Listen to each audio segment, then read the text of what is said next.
아멘. 네, 반갑습니다. 이 시간 예배의 자리에 오신 여러분들을 진심으로 환영하고 또 축복합니다. 우리 청담교회는 은혜가 샘솟는 교회, 부흥이 시작되는 교회입니다. 우리 하나님의 위로와 평강이 여러분과 또 여러분의 가정에 함께 하시기 바랍니다. 서울의 어떤 대학에 있는 한 여자 교수님의 간증입니다. 그분은 어렸을 때에 6.25 전쟁이 났고 그때 아버지를 여의게 됩니다. 호르몬이와 고생하며 살았습니다. 어머니는 남대문과 서울역을 전전하면서 떡을 팔아 자녀들을 키웠습니다. 하루하루 버텨내는 삶도 버거웠지만 그 어머니의 헌신이 있어서 다른 대학에 진학할 수 있었고 또 유학을 다녀온 후에 교수가 되었습니다. 교수가 된 딸은 어머니의 은혜가 너무나 크고 고마워서 소원을 좀 말해보라고 말합니다. 다 들어주겠다는 거지요. 그러자 어머니가 말했습니다. 다른 것 다 필요 없다. 교회 좀 같이 나가자. 그렇게 말을 하는 겁니다. 딸은 생각지도 못한 것이라 당황을 했지만 어머니의 소원이라고 하니 들어줘야겠다. 그렇게 마음을 먹게 됩니다. 어머니는 딸과 함께 교회 가는 것이 그렇게 마음이 설레고 기쁘고 너무나 좋았습니다. 예배를 마치고 어머니는 잠깐 친교실로 가서 성도님들과 교제를 나누게 됩니다. 그동안 딸은 교회를 조금 둘러봤습니다. 그런데 장로님 한 분이 반갑게 오시면서 어머니에게 말씀 많이 들었다면서 이야기를 합니다. 그러면서 고충을 좀 털어놓습니다. 아들 녀석 실력이 좋지 않아서 대학에 못 들어가고 있는데 들어갈 방법이 없느냐라고 묻는 거지요. 이 딸은 장로님이 불법 청탁을 하는 것이 아닌가 오해를 해서 마음이 불편해졌습니다. 그래서 얼른 자리를 피해버렸습니다. 복도를 걸어가고 있는데 시끌벅적한 소리가 들려옵니다. 자기가 뭔데 왜 그리 고집불통이야. 아무개 집사는 꼴도 보기 싫다. 그 말을 들으면서 마음이 정말 불편해졌습니다. 교회가 왜 이래? 더 이상 듣고 싶지 않아서 얼른 자리를 피합니다. 이번에는 다른 방에서 사람들이 나오는데 서로를 향하여 삿대질을 하며 고함을 지르고 있었습니다. 혼자 다 해먹어라. 다 관둬버려. 딸은 화가 치밀어 올라서 도저히 참을 수가 없었습니다. 대체 이게 뭐 하는 건가? 이 교회 다시는 오나 봐라. 딸은 친교실로 가서 엄마의 손을 낚아채고 교회를 빠져나옵니다. 어머니는 영문도 모르고 따라 나옵니다. 왜 그러니? 무슨 일이야? 딸은 화난 얼굴로 아무 말이 없었습니다. 한참 후에 교회에서 겪었던 일을 들려주면서 다시는 교회 가지 않겠다 엄포를 놨습니다. 가만히 듣고 있던 어머니가 한마디의 말을 합니다. 나는 평생 교회를 다니면서 하나님 한 분만 봤는데 너는 그 하루 동안 짧은 시간에 참 많은 것을 봤구나. 평소에 딸에게 싫은 소리 한 번 안 했던 어머니가 정색을 하면서 말을 하자 딸은 충격을 받았습니다. 엄마의 그 말이 가슴에 박혔습니다. 교회를 다니는 사람들의 신앙은 이런 것이구나. 저는 이 이야기를 들으면서 세 가지를 한번 생각해 봤습니다. 첫 번째는 교회는 하나님께서 이 땅에 세우신 천국 대사관이요. 성도들은 하나님이 파송한 하나님의 대사라는 사실입니다. 대사관은 자신이 파송한 그 나라를 대표하지요. 말과 행동이 나라를 대표하기 때문에 언제나 조심해야 합니다. 교회는 불신자들에게 천국이 어떤 곳인지를 보여주는 대사관이라는 겁니다. 불신자들은 교회를 보면서 교회에 다니는 성도들의 말과 행동을 보면서 하나님이 살아 계시는지 천국이 어떤 곳인지 그들은 평가를 하고 판단하게 됩니다. 그래서 성도들은 말과 행동을 조심해야 합니다. 평상시에도 조심해야 하지만 교회에 머물러 있을 때에는 더욱더 조심하셔야 합니다. 새신자나 이제 막 신앙을 가진 연약한 분들은 오래 출석한 성도들, 기존에 있는 성도들을 보면서 교회를 판단하기 때문입니다. 처음에는 설교의 귀를 기울이지만 시간이 지나면 성도들의 말과 행동과 그들의 삶을 주의 깊게 관찰을 합니다. 특히 직분 받으신 분들은 더욱더 많이 기도하시고 더욱더 많이 애쓰셔야 합니다. 교회가 장로로, 안수집사로, 권사로 세웠다고 하면 다른 성도들에게는 보이지 않는 특별함이 있을 것이라고 생각하기 때문이죠. 여러분, 새가족들이 기대하는 특별함이 무엇일까요? 세상에서 저 사람이 얼마나 잘 나가는가, 얼마나 부자인가, 세속적인 성공을 거두었는가, 여기에 관심이 있을까요? 그렇지 않습니다. 여러분, 그것에 관심 있는 사람들은 교회에 나오지 않습니다. 교회 문턱을 넘어서는 것은 하나님께 관심이 있기 때문인 겁니다. 정말 하나님이 살아계시는가? 그것을 알고 싶어서 이 교회에 나오는 겁니다. 그런데 교회 갔더니 하나님도 안 보이고 예수님도 안 보이고 성령님도 안 보인다면 얼마나 실망이 크겠습니까? 여러분 말과 행동과 또 몸짓과 자세와 태도를 보면 그 사람에 대해서 어느 정도 짐작해 볼 수 있습니다. 하나님의 성품과 인격과 향기가 나타나지 않으면 불신자들은 교회를 완전히 무시하게 됩니다. 뭐야, 똑같네. 세상과 다를 바가 없구나. 세상보다 더하네. 교회와 성도들의 온전하지 않은 모습, 그 모습 때문에 하나님이 업신여김을 당하는 거지요. 그런데 성도들의 온전하지 못한 모습 때문에 이제 막 신앙을 가지려고 하는 연약한 성도가 실망하는 정도가 아니라 이제는 아예 실족해서 믿음에서 이탈해 버린다면 그것은 하나님께 큰 죄를 저지르는 것이 됩니다. 믿음에서 이탈한 그 성도에게도 화가 임하겠지만 그렇게 만든 사람에게는 더 큰 화가 나타나게 됩니다. 마가복음 9장 42절에서 주님이 이렇게 말씀하고 있습니다. 우리 같이 말씀을 읽겠습니다. 또 누구든지 나를 믿는 이 작은 자들 중 하나라도 실족하게 하면 차라리 연자 맷돌이 그 목에 매어 바다에 던져지는 것이 나으리라. 이 연자 맷돌은 아주 큰 맷돌입니다. 사람이 돌리는 것이 아니라 말이나 소의 힘을 빌려서 돌리는 이 맷돌입니다. 그런데 고대 시대에는 이 연자 맷돌에 구멍을 뚫린 이것에 줄을 달아 죄인을 목에 매게 하고 바다에 빠뜨리는 그와 같은 사용법이 있었습니다. 극악한 범죄자들을 처형할 때 이와 같은 사용법이 사용이 되었습니다. 그런데 연약한 성도를 실족하게 하는 그 죄를 짓느니 차라리 바다에 빠지는 것이 더 나을 것이라 주님께서 그렇게 경고하고 있는 거지요. 여러분, 근데 그 다음 구절이 무엇인지 아십니까? 더 무서운 말씀이 나옵니다. 손이 범죄하거든 찍어버리라. 두 손 가지고 지옥 가는 것보다 장애인으로 영생 들어가는 것이 더 낫다. 너의 발이 범죄하거든 찍어버리라. 다리 저는 자로 영생에 들어가는 것이 두 발 가지고 지옥에 던져지는 것보다 더 낫다. 내 눈이 너를 범죄하거든 빼어버리라. 한 눈으로 하나님 나라에 들어가는 것이 두 눈을 가지고 지옥 가는 것보다 낫다. 여러분, 여기서 범죄는 무엇을 말하는 거겠습니까? 연약한 성도들을 실족해서 믿음에서 이탈하게 만드는 것, 하나님을 떠나게 만드는 것, 이것을 말하는 거지요. 왜 예수님은 이것을 죄라고 말씀하시는 걸까요? 왜 다른 것보다 훨씬 더 크고 무섭고 강하게 말씀하실까요? 예수님과 하나님 입장에서 생각해 보면 너무나 당연한 겁니다.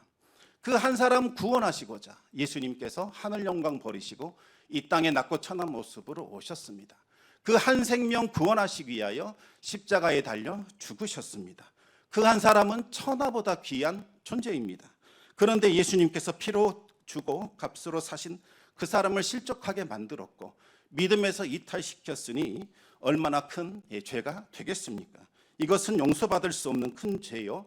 차라리 그럴 바에야 차라리 바다에 빠지는 것이 더 낫다. 주님께서 말씀하신 겁니다.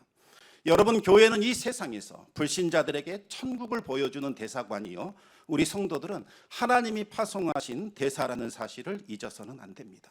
이것을 마음에 새기면서 늘 명심하면서 신앙생활 하셔야 합니다. 그래야 죄짓지 않습니다. 신앙생활은 나의 유익과 나의 만족을 위해 하는 것이 아니죠. 하나님의 영광을 위해서 하는 것입니다.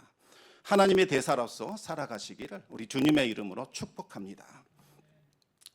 두 번째로, 성도들의 눈은 언제나 예수님을 바라봐야 한다는 사실입니다. 여러분, 이 믿음의 길을 끝까지 완주하고 싶다면 언제나 예수님을 바라보시고 예수님만 따라가시기 바랍니다. 사람 바라보는 순간 시험에 들게 됩니다.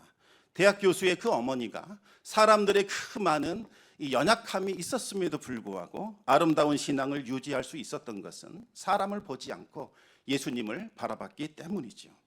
여러분, 우리도 연약한지라 우리들도 모르게 다른 사람들의 그 모습 보면서 실족할 때가 있습니다. 그렇다면 빨리 마음을 돌이키시고 다시 하나님께로 돌아오시기 바랍니다. 성숙한 성도일수록 새벽을 깨워 기도하고 말씀 묵상하고 예배를 사모하는 경향이 큽니다. 왜 그럴까요? 복을 좀 많이 받아보겠다고 그렇게 기도하는 걸까요? 물론 다급한 사정이 생기면 밤낮을 가리지 않고 주님 앞에 울부짖게 됩니다. 기도할 수 있어야 버틸 수 있기 때문이죠. 하지만 더 깊은 차원, 신앙의 경지로 들어가게 되면 기도의 이유와 목적이 완전히 달라지게 됩니다. 내 마음과 내 생각을 늘 주님께 고정시키기 위하여 새벽을 깨워 기도하게 됩니다.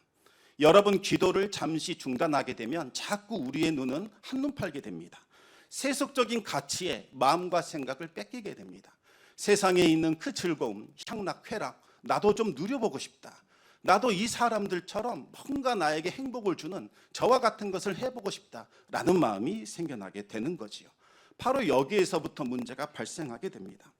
여러분, 신앙의 위기는 어려운 일이 찾아왔을 때, 극복할 수 없는 큰 문제가 생겼을 때 그때 찾아오는 것이 아닙니다. 예수님이 더 이상 보이지 않고 십자가가 아무런 느낌 없이 다가오는 그 순간부터 문제가 생기는 겁니다. 십자가를 어느 날 쳐다봤는데 아무런 마음이 들지 않고 그냥 나무 막대기 2개 붙여놓은 것으로 여겨진다면 그때는 바로 위기가 시작되고 있다는 증거입니다. 그래서 사도 바울은 늘 푯대를 향하여 달린다라고 그렇게 고백을 했습니다. 바울이 말하는 그 푯대, 그것이 과연 무엇일까요? 우리 빌립보서 3장 12절 말씀을 같이 읽어보겠습니다. 내가 이미 얻었다 함도 아니요 온전히 이루었다 함도 아니라 오직 내가 그리스도 예수께 잡힌 바 된 그것을 잡으려고 달려가노라. 아멘. 예수님께 잡힌 바 된 그것을 잡으려고 달린다, 이렇게 말을 합니다. 무슨 말인지 잘 와닿지 않습니다. 그런데 바울의 신앙 체험을 생각해 보면 이 말의 의미를 알 수 있습니다. 바울을 완전히 뒤바꿔 놓은 사건이 바로 부활의 주님을 직접 만난 그 체험입니다. 부활의 주님을 만났을 때에 바울은 2가지 완전히 상반된 체험을 하게 됩니다. 하나는 부활의 주님을 만난 것은 지금까지 경험했던 그 어떤 것보다도 가장 고상하고 아름답고 신비로운 체험이었습니다. 지금까지 그리고 앞으로 경험할 수 있는 그 어떤 것보다도 가장 아름답고 복되고 신비한 체험이 되었다는 겁니다. 구원이 무엇이고 영생이 무엇인지 그 순간 바울은 깨닫게 되었습니다. 동시에 바울은 죄와 사망의 실체를 깨닫게 됩니다. 지금까지 또 경험했던 것 중에 가장 비극적이고 비참하고 두려운 체험을 그 시절 하게 됩니다. 지금까지 알고 있었던 세계가 완전히 무너져 버렸습니다. 여태껏 자기 자신은 하나님이 기뻐하는 자요, 하나님께서 기뻐하시는 일을 하고 있다고 생각을 했는데 완전히 반대였습니다. 죄인 중에 우두머리였고 주님을 대적하는 비방자요, 박해자요, 폭행자였습니다. 바울은 그날 이후로 인생의 목표가 오직 예수로만 바뀌게 됩니다. 예수님께 완전히 사로잡히게 됩니다. 바로 그 경험을 평생토록 잊지 않고 느껴보기를 원했습니다. 예수님, 저를 붙잡아 주십시오. 더욱더 예수님으로 저를 채워주시옵소서. 온전히 주님의 소유, 주님의 것이 될 수 있도록 나를 인도하여 주시옵소서. 이것이 사도 바울의 기도였던 거지요. 여러분, 신앙의 표대는 바로 예수 그리스도이십니다. 그분을 만나는 것, 그분 안에 거하는 것, 그분과 연합하여 살아가는 것, 바로 이것이 목표가 되어야 합니다. 예수님께 완전히 붙들리는 것, 예수님께 사로잡히는 것입니다. 그래서 유기성 목사님은 24시간 예수님과 동행하라, 이와 같은 방식으로 표현을 했던 거지요. 우리는 예수님께 사로잡히고자 이 예배의 자리에 지금 나온 겁니다. 예수님께 사로잡히기 위하여 봉사하는 것이요, 내가 경험한 예수님, 또 다른 성도들이 경험한 예수님을 서로 나누고 함께 권면하기 위하여 성도의 교제에 참여하는 겁니다. 만약 이 모든 것에 대한 푯대가 사라져 버렸다면, 푯대를 잃어버렸다면 다시 그 푯대를 붙드시기 바랍니다. 세 번째는 영적인 성숙을 위하여 힘써야 한다는 사실입니다. 누구든지 예수님을 영접하면 구원을 받습니다. 그런데 구원을 받는다는 것은 하나님의 자녀로 거듭난다, 태어난다는 뜻이 있습니다. 여기서 중요한 사실이 있지요.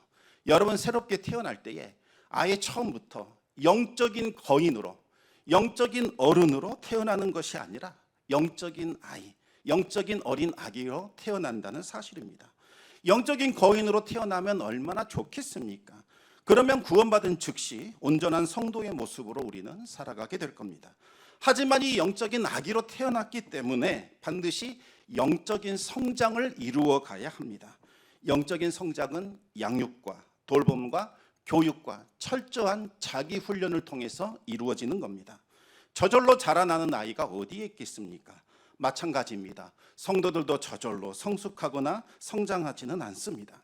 만약 영적인 성장과 성숙이 없다면 영적인 아이 상태로 머물게 되는 거지요. 그러면 구원을 받았지만 다른 사람들을 하나님께로 인도할 수 없게 되고, 다른 사람들을 변화시킬 수 없게 되고, 하나님이 맡겨주신 사명을 감당할 수 없게 됩니다. 영적인 성장과 성숙이 이루어졌는가, 그것을 판단하는 그 기준이 있습니다. 무엇일까요? 바로 예수 그리스도이십니다. 그 사람에게서 예수님의 성품과 향기와 인품이 묻어난다면 그 사람은 영적으로 계속 성숙해져 가고 있는 겁니다. 예수님께 붙잡힌 사람, 예수님께 붙들리는 인생을 살아가고 있는 사람, 그것을 푯대로 삼고 사는 사람에게는 예수님의 향기, 인품, 성품이 나타나게 되지요. 사도 바울은 예수님의 그 향기와 인품을 성령의 열매라고 불렀습니다. 성령의 열매를 총 9가지로 구분을 했는데, 사랑, 희락, 화평, 인내, 자비, 양성, 충성, 온유, 절제입니다. 성령의 열매를 맺는 성도가 성숙한 성도요, 예수님을 닮아가는 성도요, 하나님이 기뻐하시는 성도라는 겁니다. 우리 교회 교구 이름을 왜 성령의 열매로 지었을까요? 성령의 열매가 맺히라고 그렇게 장로님들과 함께 지은 겁니다. 여러분은 교구 이름에 합당한 열매를 맺고 계십니까? 예를 한번 들어보겠습니다. 자비교구가 가장 먼저 나오니까 자비교구 예를 들어보겠습니다. 자비교구는 예수님의 자비하심, 다시 말하면 긍휼, 나눔, 희생, 용서의 삶을 살아가고 있는지 점검하셔야 합니다. 양성, 희락, 온유, 사랑, 화평교구 다 마찬가지입니다. 이름만 있고 그에 합당한 열매가 없다면 아주 충격적인 말씀이 나옵니다. 가지를 찍어 버리시겠다고 말씀하시죠. 요한복음 15장 2절 말씀을 한번 읽겠습니다. 무릇 내게 붙어 있어 열매를 맺지 아니하는 가지는 아버지께서 그것을 제거해 버리시고, 무릇 열매를 맺는 가지는 더 열매를 맺게 하려 하여 그것을 깨끗하게 하시느니라. 이 구절을 제가 새번역 성경으로 한번 읽어드리겠습니다. 내게 붙어 있으면서도 열매를 맺지 못하는 가지는 아버지께서 다 잘라버리시고, 열매를 맺는 가지는 더 많은 열매를 맺게 하시려고 손질하신다. 여러분, 구원받으면 그걸로 끝나는 것 아닙니까? 열매가 있든 없든 한 번 구원, 영원 구원 아닙니까? 내 마음대로 편히 살아도, 내 뜻대로 살아도 구원에는 아무 문제 없는 것 아닙니까? 여러분, 그럴 수 없다는 겁니다. 이와 같은 주장은 이 구원파라는 이단이 했던 주장들이었습니다. 여러분, 예수님께 붙어 있는데, 예수님과 연합하고 있는데, 늘 예수님과 교제하고 있는데 어떻게 성령의 열매가 맺히지 않겠습니까? 이거 불가능한 일입니다. 예수님께 붙어 있는 가지는 성령의 열매를 맺을 수밖에 없습니다.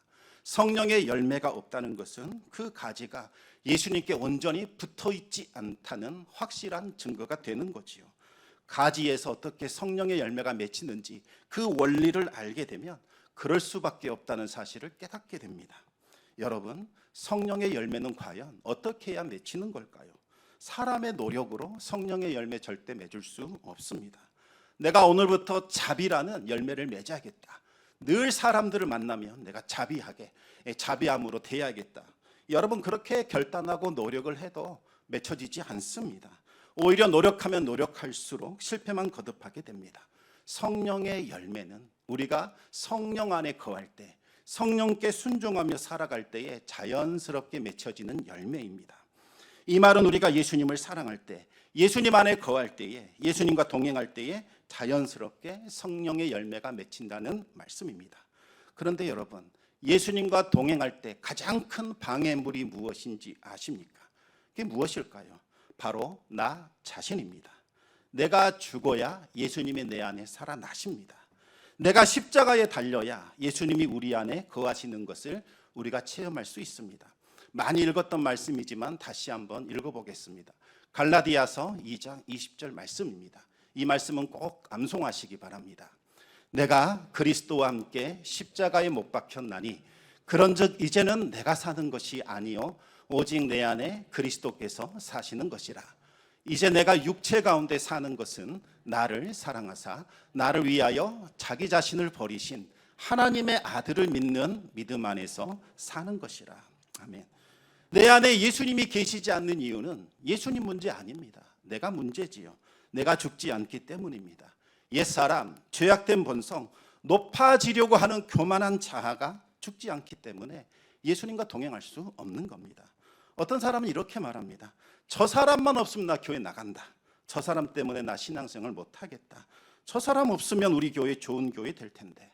그럴까요? 아닙니다. 여러분, 내가 문제인 겁니다.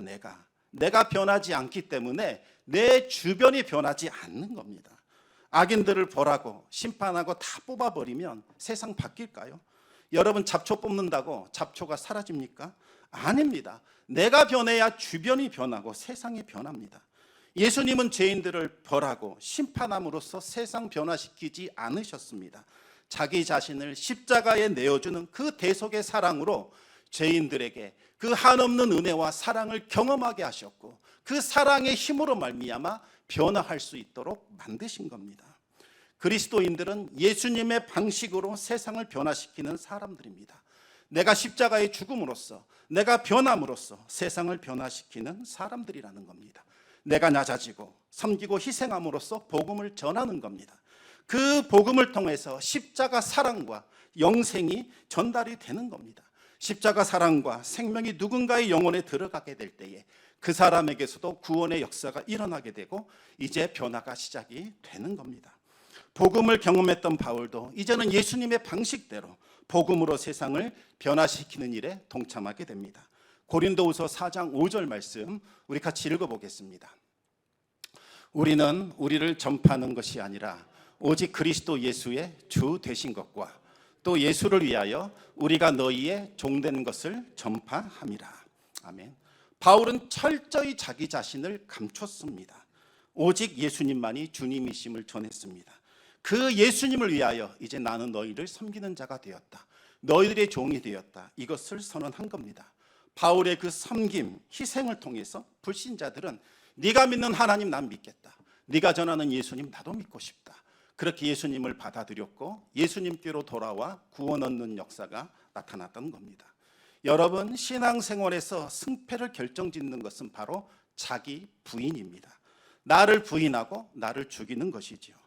자꾸 나를 좀 드러내고 싶은 욕망, 누가 좀 나를 알아주고 싶고 누군가로부터 인정받고 높임받고 싶은 욕망, 나 좀 괜찮은 사람으로 포장하고자 하는 자기 의와 그 교만을 죽여야 합니다. 그런데 문제는 사람의 힘으로는 이게 안 된다는 겁니다. 노력하면 노력할수록 좌절감만 느끼게 됩니다. 내 자아를 죽이는 유일한 방법은 십자가에 못 박는 것 말고는 없습니다. 예수님의 그 십자가는 나를 위한 십자가라는 것을 믿고 고백해야 합니다. 방금 전에 읽었던 갈라디아서 2장 20절 말씀 붙들고 몸부림을 치며 기도해야 합니다. 하나님께 은혜를 구하셔야 합니다. 하나님 좀 도와주십시오. 긍휼히 여겨주십시오. 내 안에 있는 이 죄악된 본성이 또 살아나서 나를 자꾸 지배하려고 합니다. 십자가 은혜로 덮어주십시오.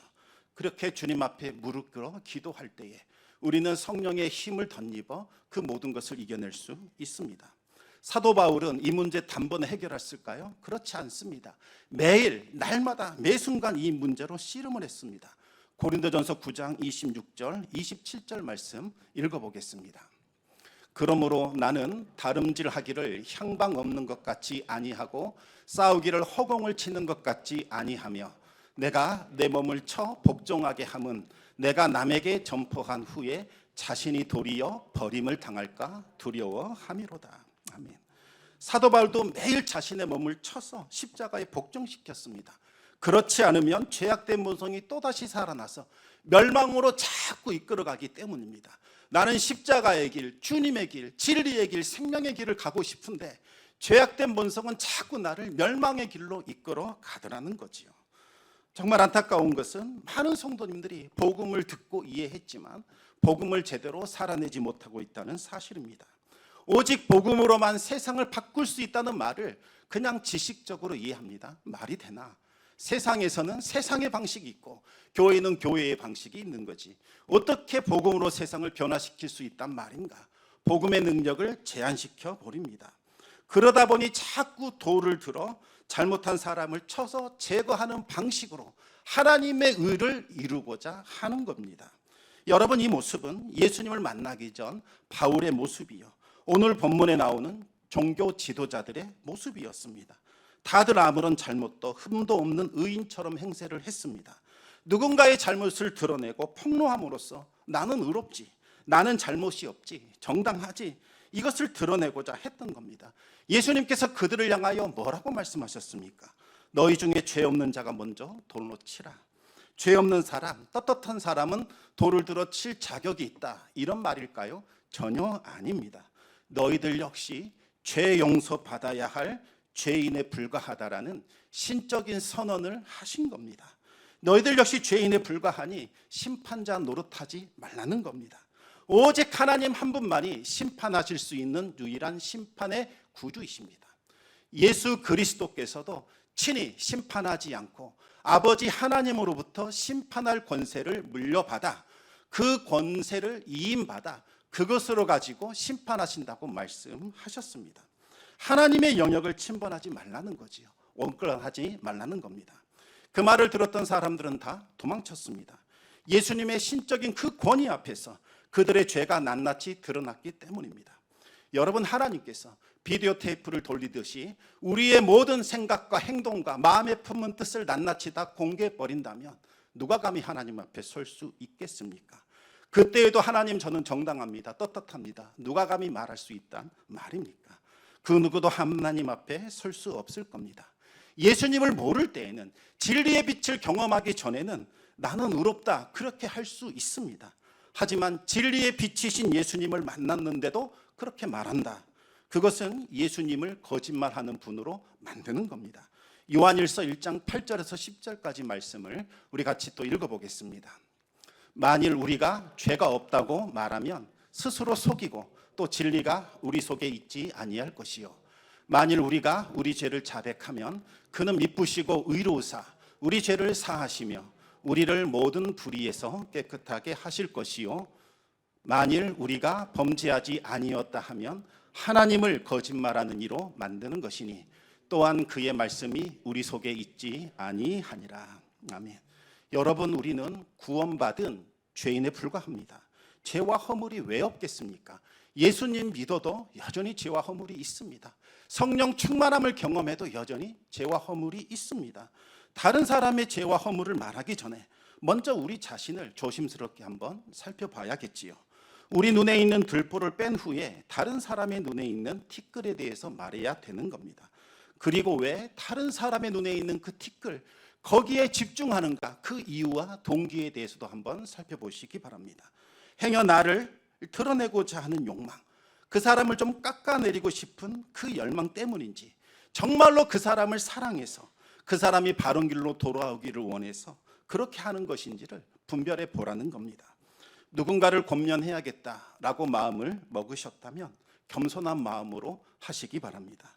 자기 의나 혈기나 분노가 드러나면 절대로 안 됩니다. 사적으로도 그렇게 해서는 안 되겠지만 하나님의 일을 할 때 공적인 자리에서는 더욱더 조심하셔야 합니다. 왜 모세가 가나안 땅에 들어가지 못했는가? 왜 하나님의 그 신실한 종이 마지막 때에 그 땅에 들어가는 것이 거부되었는가 생각해 보시기 바랍니다. 하나님의 거룩하심을 드러낸 것이 아니라 모세 자신의 혈기와 분노와 자기 의를 드러냈기 때문입니다. 하나님은 용서하셨습니다. 그리고 그들에게 물이 솟구쳐 오르는 은혜를 베풀어 주시겠다고 약속하셨습니다. 그런데 모세가 못 받아들인 겁니다. 하나님이 용서했지만 나는 용서할 수 없다. 자기 의와 자기 분노와 자기 혈기를 드러낸 거지요. 하나님은 이 일로 인하여 나의 거룩함을, 나의 영광을 네가 가렸으니 너는 들어갈 수 없다, 그렇게 말씀하신 겁니다. 바울은 권면하는 사람이 가져야 할 자세와 태도가 어떤 것인지를 이렇게 말씀하고 있습니다. 빌립보서 2장 1절에서 3절 말씀을 우리 계속해서 읽어보겠습니다. 그러므로 그리스도 안에 무슨 권면이나 사랑의 무슨 위로나 성령의 무슨 교제나 긍휼이나 자비가 있거든 마음을 같이하여 같은 사랑을 가지고 뜻을 합하여 한 마음을 품어 아무 일에든지 다툼이나 허용으로 하지 말고 오직 겸손한 마음으로 각각 자기보다 남을 낮게 여기고. 아멘. 먼저 예수님의 마음을 품어야 합니다. 예수님의 마음으로 이 마음을 좀 채우셔야 합니다. 내가 지금 권면하려고 하는 그 상대방이 어떤 사람인지, 내 관점이 아닌 하나님의 관점에서, 예수님의 관점에서 한번 바라보시기 바랍니다. 그 사람은 내가 함부로 대하거나 함부로 말하거나 분노를 드러내도 되는 그런 존재가 아닙니다. 예수님께서 십자가 대속으로 구원하신 소중한 존재입니다. 그 한 사람 구원하시고자 하늘 영광 버리시고 이 땅에 오셨습니다. 천하보다 귀한 그 사람, 예수님께서 그렇게 소중하게 여기신 존재이니 우리들도 그와 같은 마음으로 상대방을 대해야 합니다.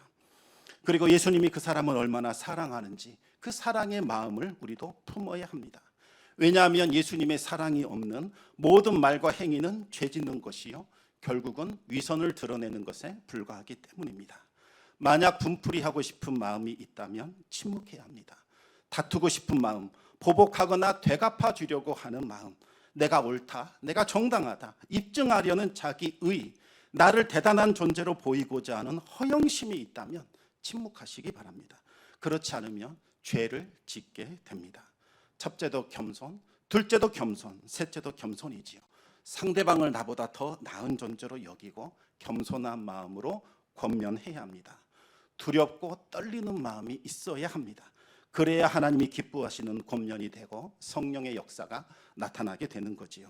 그렇지 않으면 상대방에게 씻을 수 없는 상처를 주게 되고 하나님께도 죄를 짓게 되는 겁니다. 성도 여러분, 마지막 최후 심판 때에 하나님께로부터 자비와 긍휼을 얻고 싶지 않으십니까? 그렇다면 우리도 누군가에게 자비와 긍휼을 베푸는 자가 되어야 합니다. 야고보서 2장 13절 말씀을 우리 마지막으로 같이 읽겠습니다. 긍휼을 행하지 아니하는 자에게는 긍휼 없는 심판이 있으리라. 긍휼은 심판을 이기고 자랑하느니라. 아멘. 긍휼을 베푸는 사람, 그 사람이 하나님께로부터 긍휼히 여김을 받게 됩니다. 그것이 마지막 심판의 날 우리를 지켜준다는 거지요. 이 세상에는 두 종류의 사람만 있습니다. 자기를 죄인이라고 생각하는 의인이 있고 자기를 의인이라고 생각하는 죄인이 있습니다. 자기를 죄인이라고 생각하는 의인은 돌을 들어 칠 생각을 하지 않습니다. 1만 달란트, 갚을 수 없는 그 어마어마한 은혜를 내가 받았는데 어찌 돌을 들겠습니까? 누군가를 비난하고 돌을 드는 것은 스스로를 의로운 사람이라고 여기고 있기 때문입니다. 하지만 아직 그 사람은 하나님의 은혜로 충만하지 않은 것이라고 볼 수밖에 없습니다. 여러분은 어떤 사람입니까?